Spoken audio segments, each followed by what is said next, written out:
అబ్బా! ఈ loan agreements, ఆ పెద్ద పెద్ద పదాలు, అర్థంకాని లెక్కలు చూస్తేనే తల తిరిగిపోతుంది గదూ. సరే, ఈరోజు మనందరి ఆర్థిక జీవితాన్ని కాస్త సులభతరం చేసే ఒక సూపర్ న్యూస్తో మీ ముందుకొచ్చాను.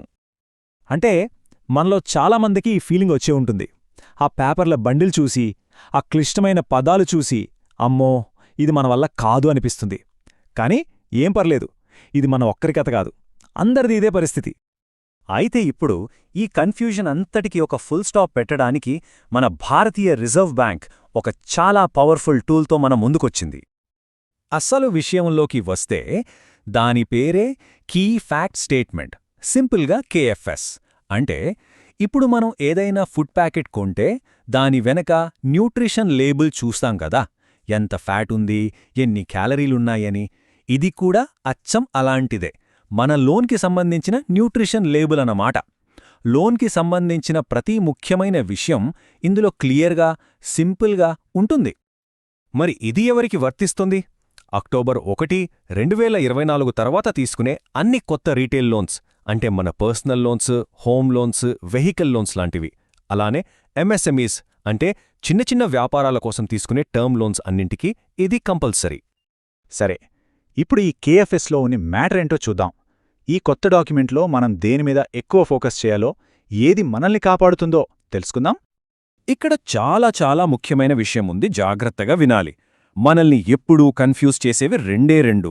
ఒకటి, హెడ్లైన్ వడ్డీ రేటు, అంటే మనకు యాడ్స్లో, పేపర్లలో కనిపించే ఆకర్షణీయమైన నంబర్. రెండవది, అసలైన హీరో, అదే యాన్యువల్ పర్సెంటేజ్ రేటు లేదా ఏపీఆర్. హెడ్లైన్ రేట్ అనేదే మనకు కనిపించేది మాత్రమే, కానీ ఏపీఆర్ అనేది లోన్ వెనకున్న మొత్తం ఖర్చు, అంటే వడ్డీతో పాటు అన్ని రకాల ఫీజులు కలిపి ఉండే అసలైన రేటు. ఇదే మనం గుర్తుపెట్టుకోవాల్సిన కీలకమైన పాయింట్. ఇదిగోండి, నేరుగా ఆర్బీఐ ఇచ్చిన ఒక ఉదాహరణ చూద్దాం. అనుకుందాం, మనమొక 20,000 రూపాయల లోన్ తీసుకుంటున్నాం. మనకు చెప్పిన వడ్డీ రేటు 15%.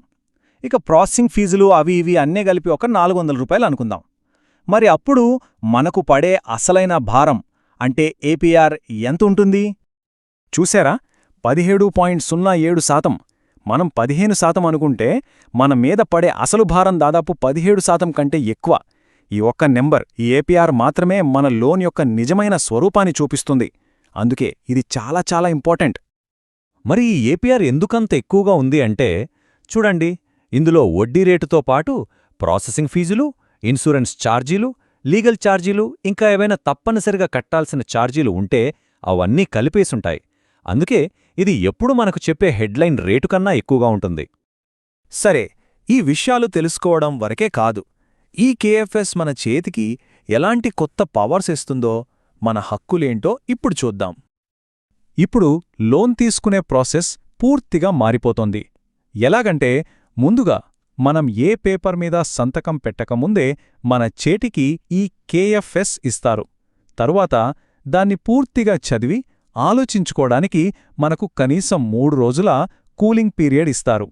ఈ 3 రోజులు బ్యాంకు మనకిచ్చిన ఆఫర్లోని ఒక్క నిబంధనను కూడా మార్చలేదు.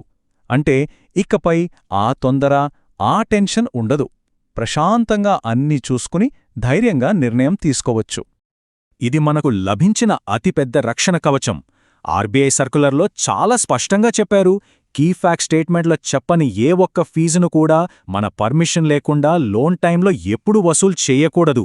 ఒక్క మాటలో చెప్పాలంటే ఇకపై సర్ప్రైజ్ ఛార్జీలు, హిడెన్ ఛార్జీలనే మాటే లేదు. సో మనకు దొరికే ముఖ్యమైన ప్రొటెక్షన్స్ ఏంటంటే, 1, దాచిన ఛార్జీల భయం లేదు. 2, ఈ కేఎఫ్ఎస్ మనకు అర్థమయ్యే భాషలో ఉండాలి. 3, మన ఈఎంఐలు ఎలా ఉంటాయి, ఎప్పుడెప్పుడు కట్టాలి అనే పూర్తి రీపేమెంట్ షెడ్యూల్ కూడా ఇందులోనే ఉంటుంది. మనకొక కంప్లీట్ క్లారిటీ వస్తుందన్నమాట.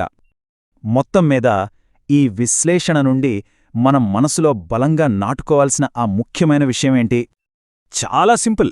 ఇప్పటిదాకా ఆ డాక్యుమెంట్లలో ఎక్కడో చివర్లో చిన్న అక్షరాల్లో దాక్కున్న నిజాలన్నిటినీ ఇప్పుడు ఈ కేఎఫ్ఎస్ మొదటి పేజీకి తీసుకొస్తుంది. ఇది కేవలం లోనిచ్చే పద్ధతిలో స్పష్టత, న్యాయం తీసుకురావడం గురించే. ఈ కేఎఫ్ఎస్ మనందరి చేతికి నిజాలను ఒక ఆయుధంగా ఇస్తుంది. మరి ఈ కొత్త శక్తిని ఉపయోగించి మనం మరింత తెలివైన, మరింత సురక్షితమైన ఆర్థిక నిర్ణయాలు ఎలా తీసుకుంటాం? ఆలోచించండి, ఎందుకంటే ఇప్పుడు అధికారం మన చేతుల్లో ఉంది.